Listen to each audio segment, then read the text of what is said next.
Bonjour, j'aborde un sujet important aujourd'hui. Vous avez déjà entendu parler du Great Reset qu'on découvre dans notre temps. Tout, le système social et économique, la religion, change. C'est normal car c'est l'évolution de l'humanité et de notre expérience. Par exemple, la dernière réinitialisation a été en XVIIIe siècle. En Russie, nous avons eu les grandes réformes de Pierre le Grand et il a fondé l'Empire russe. Au début, aucune aristocratie ni le peuple n'ont accepté ces réformes. Et en 1700, Pierre le Grand a changé le calendrier qu'on a instauré dans le monde entier depuis cette année.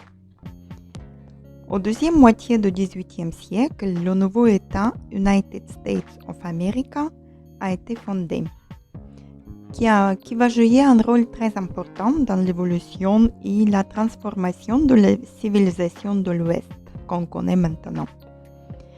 Et à la fin du XVIIIe siècle, en France, on a eu la première révolution en Europe qui a bouleversé le régime monarchique. Tous les 300 ans environ, chaque civilisation revit sa grande réinitialisation. L'histoire est cyclique. C'est une question qu'on peut se poser.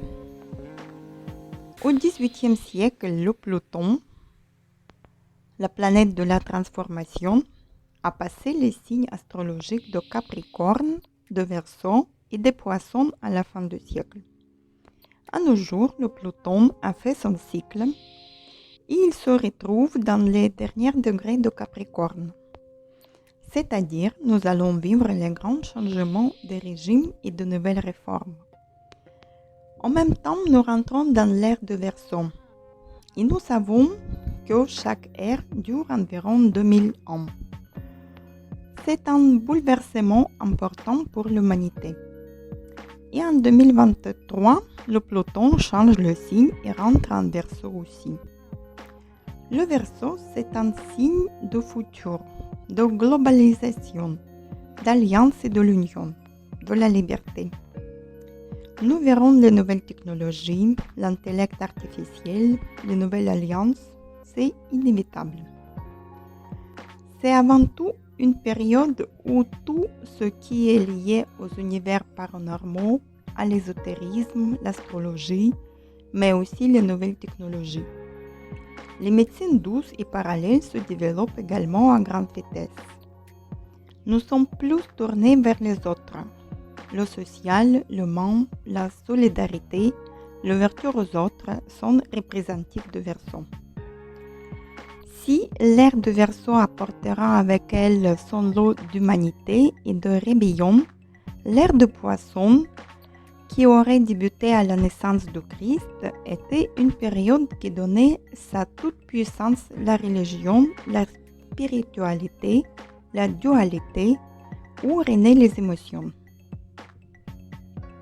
Mais ce passage de Poisson au Verseau ne sera pas facile avec les grands changements et les profondes transformations.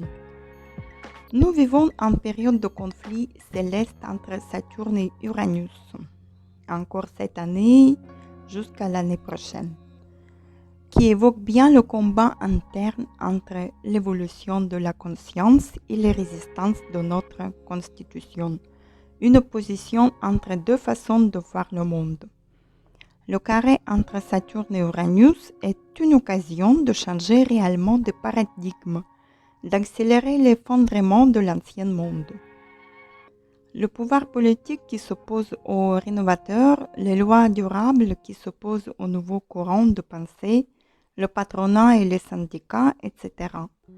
Saturne en Verseau amène souvent des restrictions sur les groupes, les libertés individuelles, plus de contrôle et de limitation, tels que nous connaissons actuellement.